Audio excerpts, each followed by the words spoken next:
Okay? So, good afternoon po. So, welcome to my another vlog. So, kita nyo. Pansin nyo na kayo pang merienda. Tignan nyo. Rice. So, nandito ako ngayon sa Dipa. Sa Philippines. Siyempre. Gawa ng marami na rin kasing nagbago dito. Diba? So,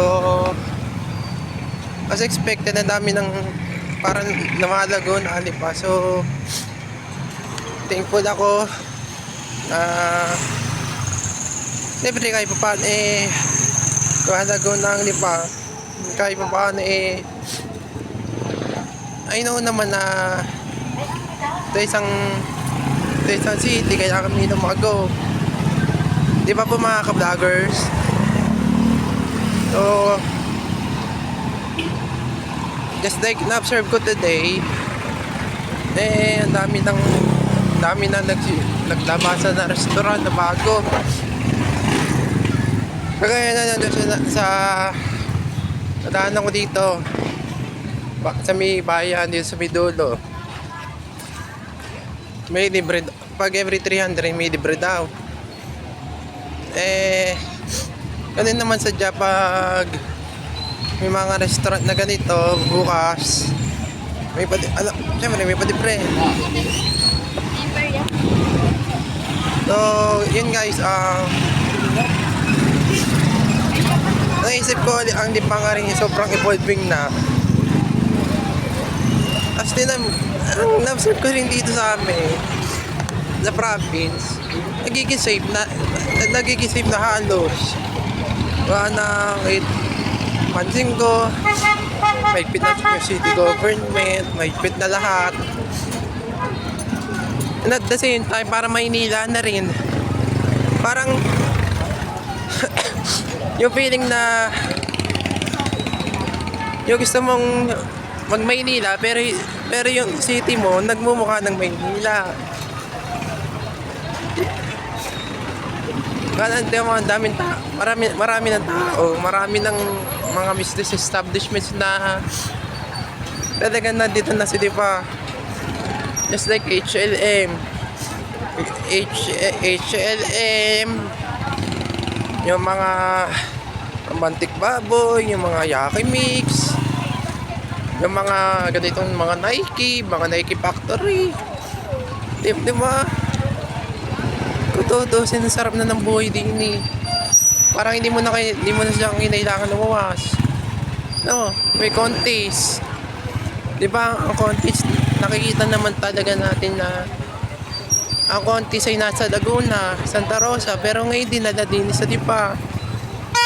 Ang kilalang Nike, di ba nasa Laguna rin yun, kaso dinala din sa Dipa. Ang kakilalang SNR na nasa Alabang, dinala na rin dito. Parang naisip mo na hindi mo kinailangan ng was pa. Kasi gawa ng lahat kasi ng mga kailangan mo sa Maynila ay nandun na halos. Parang boring na lumuwas. So yun, masasabi ko na dito sa Dipa is really evolved me. Yun nga lang, ang main challenge dito sa Dipa is yung baha. Gawa ng kasi alam ko na ang Dipa is considered as the mataas gawa ng malamig. So yun namin na main problem, yung baha. Kasi like dito sa city proper sa amin, dito mismo sa bayan, ang bayan namin considered safe place, pero nangyayari baha. So yun lang, mapapakita ko lang sa inyo situation dito. Oh, ang dami. na sa Maynila. Di mo? Parang days lang, days after ng Christmas, parang bagong taon na din eh. Hindi ka nakakatuwa naman sa dyan, di na sa amin. Nagpasko lang, pero nagpasko lang nung 25, pero ngayon na nasa isip, ngayon na, bagong taon na. Hindi ka, oh, mga karotot. Para lang, ano yun lang. I would say na magaling na pumalakan ng mga na mayor namin dito. Mayor Eric, siyempre.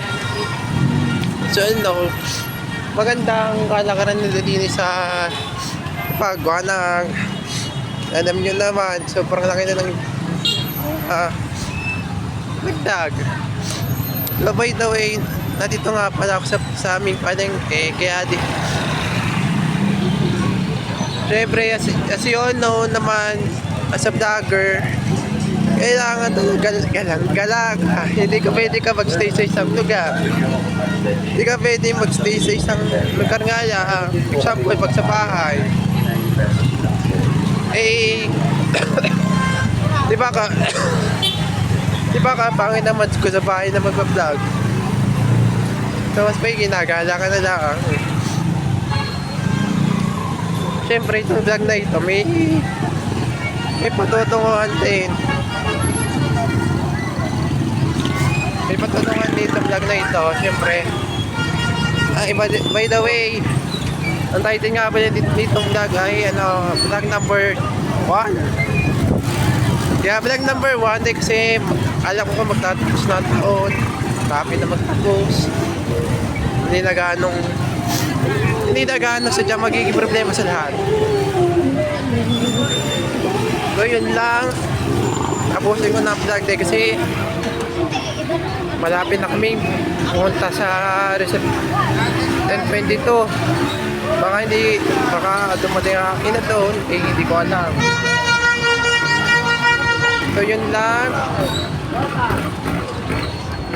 aking vlog. So thank you sa mga nanonood. So, sana magustuhan nyo itong vlog na to and have a safe day po. So, shout out sa mga viewers. Oh! There. Support na lang ako sa Soko.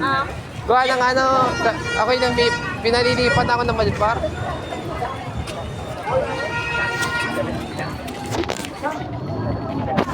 So yun, ang binati, yun nga pala guys, for the info, yung binati case kasokam ko na rin. Diyan sa katedral, gawa ng, as you all know, marami ako taga-sokam din nandito sa Lipa, as usual. So yun lang, thank you sa mga nanonood and hope i-like, share, subscribe nyo itong vlog ko para describe paano kung may mga videos man akong ilalabas, pwede nyo panoorin. So yun lang, thank you, good afternoon and have a safe day po, and as always, advance Happy New Year po kasi malapit na magtapos ng 2024. So yun lang, thank you, have a safe day, God bless, and ingat po tayong lahat. Stay safe po everyone.